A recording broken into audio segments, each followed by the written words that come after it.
korang. Naika datang buat kerja dekat office tu, aku menyampah lah tengok muka dia tu. Lah bukan dia ambil cuti ke hari ni? Dia sengaja nak datang sebab nak kacau kita, memang tak ada akhlak. Serbu budak tu. Mana dia orang?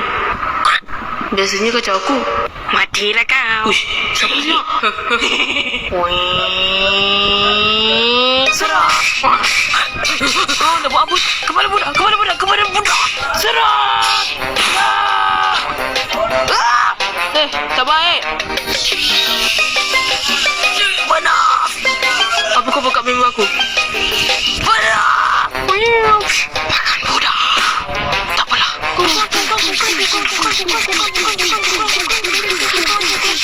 Asyik main game je, bacalah buku. Nanti aku.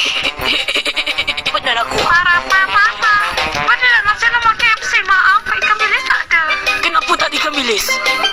Mana aku tahu? Bawa sini. Letak kau dah. Bagi aku mata aku. Weh, ada vet. Aku tersangkut. Bawa kerja elok ah.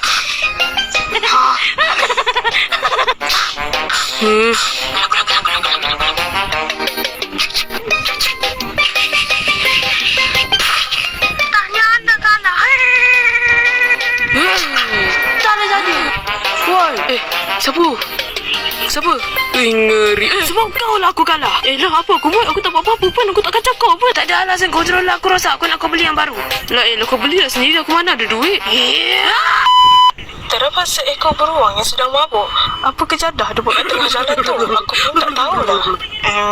Makan hijau. Kau nak tahu tak? Uish, parah ni.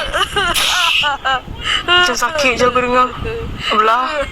Cucinya anak-anak, cucinya. Dia pun mabuk juga agaknya. Bunyi apa tu? Dah macam tu. Oh, teruk mat. Kau nyanyi apa tu? Bonnie, kau dah lah tu. I'm fire and I'm water.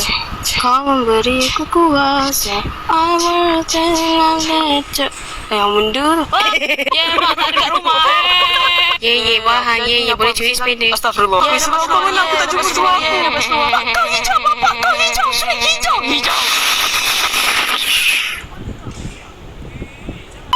Alah, comelnya. Alah. Astagfirullah. Weh, mana anak aku? Mana aku tahu kau yang main dengan dia, bukan aku. Terbetul kau jadi bapa. Tak apa, aku pergi report polis. Korang tunggu. Ada anak hilang tu. Korang pergi buat berita sekarang. Time tu aku tengah main cak-cak dengan dia. Bila aku buka mata, dia hilang. Weh, sorry tak. Aku tak dapat nak tolong. Aku tak tahu anak kau kat mana. Korang polis tak jumpa anak aku. Aku buat yang baru. Budak hilang tu masih tak jumpa sampai sekarang. Aku pun pelik lah. Terpaksa aku suruh member aku cari. Jamal. Jamal. Jamal, aku cari kau tak jumpa ni. Jamal. Punya apa tu? Tu dia ke? Tak nampak. Kenapa bapak aku tu nampak tua nak mampus? Aku dah jumpa. Astagfirullahaladzim. Salah weh. Ini betul ni.